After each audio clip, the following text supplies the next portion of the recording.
झारखंड सरकार ने 3 साल पूरे कर लिए हैं। हमारे साथ जल संसाधन, पेयजल और स्वच्छता मंत्री मिथिलेश ठाकुर जी हैं। उनसे बात करते हैं। सर, 3 साल क्या कहेंगे? जिस समय सरकार का गठन हुआ उस समय कोरोना नहीं था, लेकिन सरकार का खजाना खाली था पूरी तरह से।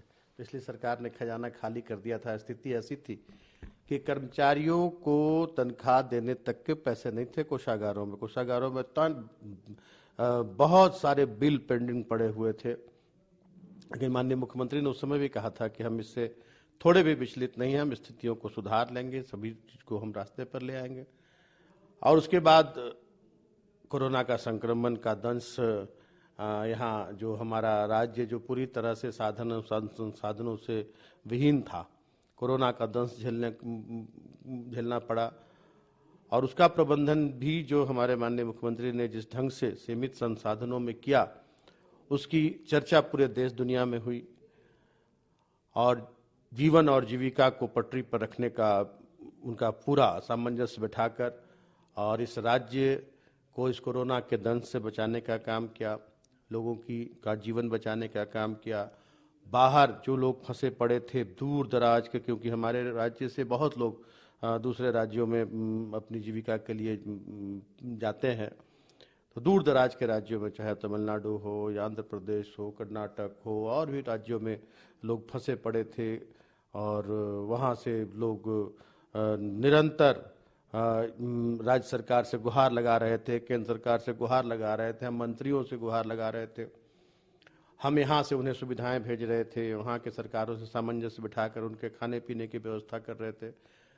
और साथ ही साथ उनको अपने घर तक पहुँचाने का जो शुरुआत हमारे माननीय मुख्यमंत्री ने की, पहली रेल आई।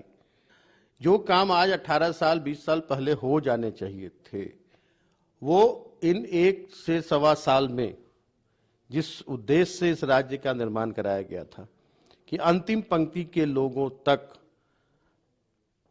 सरकार की योजनाएं पहुंचे, सरकार की योजनाओं का लाभ अंतिम पंक्ति के लोगों को मिले, उसको लक्ष्य करके हमारी सरकार ने, हमारे माननीय मुख्यमंत्री ने काम किया।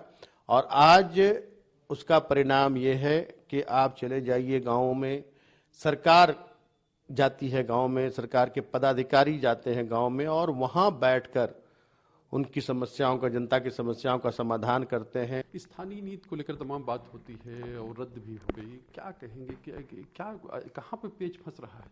देखिए, स्थानीय नीति बहुत सोच समझकर बनाई गई थी, और कोई भी नीति होती है तो थोड़ा बहुत 1% 2% उसमें कुछ अगर कहा जाए कि 100% अगर सब कुछ सही है तो ये मैं कहीं नहीं मानता हूँ।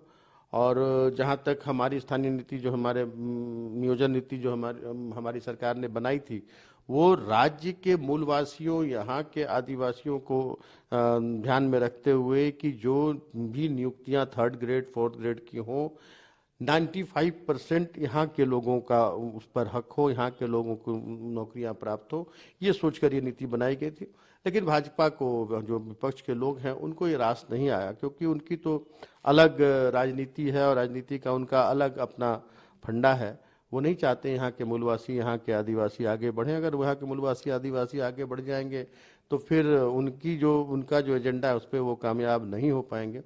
इसलिए उनके नेता के द्वारा ही, उनके वरिष्ठ नेता के द्वारा ही याचिका दायर की गई हाई कोर्ट में, और हाई कोर्ट में उसे वो निरस्त हो गया नियोजन नीति।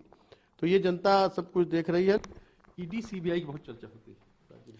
अब ये तो बताया मैंने कि जग जाहिर हो चुका है अभी कि ईडी सीबीआई की भी मजबूरी है कि केंद्रीय एजेंसियां हैं, और साथ ही साथ जो संवैधानिक संस्थाएं हैं, कहें चुनाव आयोग, वो सारे लोग अब मजबूरी में, इनके प्रभाव में आकर, इनके दबाव में आकर काम करना पड़ता है।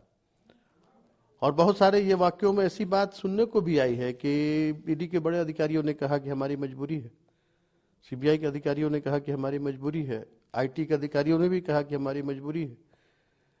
तो ये अब एक तरह से कहें तो लोकतंत्र पर एक सवाल खड़ा करता है कि इतना बड़ा हमारा भारत का लोकतंत्र, दुनिया का सबसे बड़ा लोकतंत्र है, और इस तरह से अगर केंद्रीय एजेंसियों का इस्तेमाल किया जाएगा तो स्वाभाविक है कि लोकतंत्र के लिए एक अच्छा संकेत नहीं है।